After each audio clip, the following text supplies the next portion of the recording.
ok dhi mbele yo makare. Kachako kodi Lavender Ojalla, weche makamagi maga seyo doho kinde ka kinde, wasebedo kwa neno ka kata jatend piny Kenya William Ruto ka achiel kod jalupne gisebedo ka ok giwach weche ma ponono jopiny gombo winjo. Wang'eni doho e kama ponono jopiny nyalo bedo ni dhiye mar mondo mi giyud thegruok moro amora. Ponono kata kin gi gwandruok gi ng'ato kidhie doho kacha eminyalo thegwe yo makare. Kwaneno seyo makamagi ne masani koro inyiso doho kata iseyo godo doho, onyiso picha mane ponono nyalo hinyo demokrasia mar piny Kenya koso?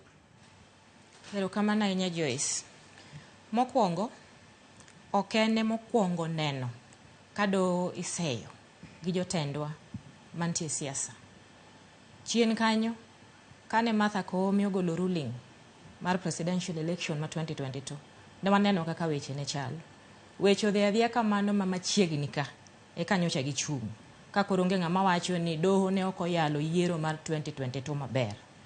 Ka wang'iyo loch mar Uhuru Kenyatta bende waneno ka seche moko gwandore gi doho ka gi kacha.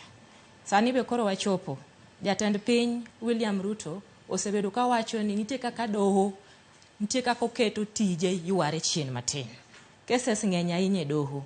Gimoro amora kitimo to ng'ato oseringo odhi e doho. Gimoro amora kitimo nitie number of cases mantie doho, including mar weche mag national housing. Koro gipenjore ni to dibed ni nitie joma tiyo gi doho e yo moko dhi kare mondo gichung' tije sirkal.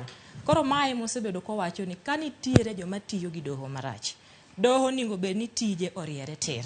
Nikech gin ma ging'iyo ni to sirkal ni otiyo maber koso tiyo marach. To nyalo bedo ni e kinde ma ponono ni koro doho kong'ado bura ma ponono yiengore kor ka sirkal to mano ni koro doho tiyo maber. To ponono ni kong'ado bura ma koro kwedo gik ma sirkal timo to mano koro ni doho tiyo marach.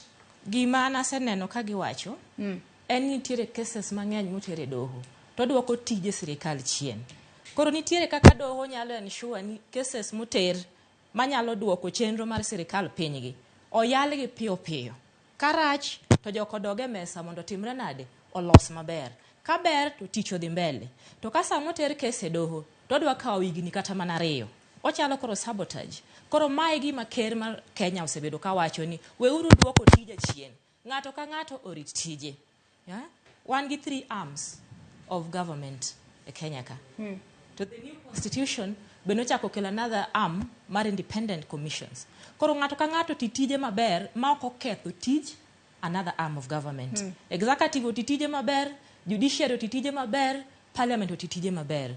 Independent commissions ka bo tije maber.